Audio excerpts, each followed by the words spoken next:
Yeah, I'm super excited for a year. This is now year 3. Really excited to have a full season with some of my recruits for the first time. And some key returners are obviously going to be Sam Roll and Breland, who had all conference type seasons last year and have really committed to us continuing to push the program forward. So excited to see their growth and see how they lead us this year. One key loss, I'd have to say, obviously is pretty known. It was freshman Jossie Powell, but we have kind of made up for that with a great recruiting class. We have brought in 3 junior college transfers, and Evan Busby, who was an all-conference JUCO player at Florida State College at Jacksonville in a really tough league.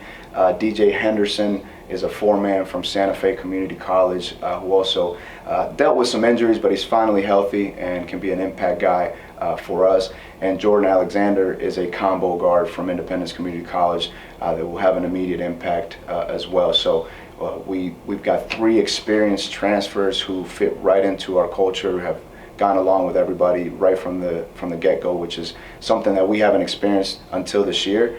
And so the guys are getting along, great chemistry, which is exciting. They're fun to coach. And then we've also got a couple of really good freshmen that have shown great signs of potentially really good careers. 2 in particular, Charleston Pons from Lakeland, Florida, and Ben Gilliam from Beckley. I think we're really going to be able to defend, and that's kind of one thing that we've kind of prided ourselves on. And I think this year we're going to have the depth, the size, and the athleticism to be a much better defensive team. And on the flip side of that, we also are going to be able to score the ball a little bit better than we have in years past. We've added some 3-point shooting that is critical at this level, and particularly in this league. So I think we'll be much better defensively, and our depth will allow us to be a better scoring team as well. A couple of the areas that I hope to see some growth in our program throughout this year, number 1 would have to be just the overall chemistry.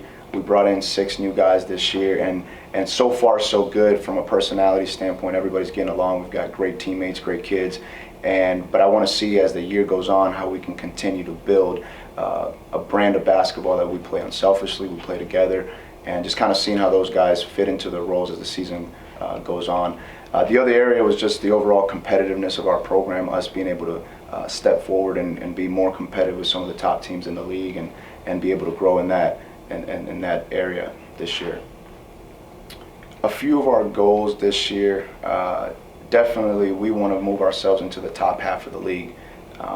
That will likely require a winning season, which is something that hasn't been done here in D&E in quite some time, and we're well aware of that. And we're taking it one day at a time, but it is on our radar to have the first winning season here and move ourselves into the top half of the league and show people that we're one of the teams that can compete for a conference championship. The Mountain East Conference, it's such a strong conference. This year we've got 3 teams ranked in the preseason top 25, and then you've got teams just outside of that are just as good. Like Glenville State, West Virginia State returned a ton of their guys and added some new pieces. So it's going to be, I think, as tough as it has been in the last few years, if not better. And we're looking forward to the challenge of trying to compete with some of those teams that are nationally ranked, regionally ranked, and trying to find ways to be successful and get against them in such a tough schedule.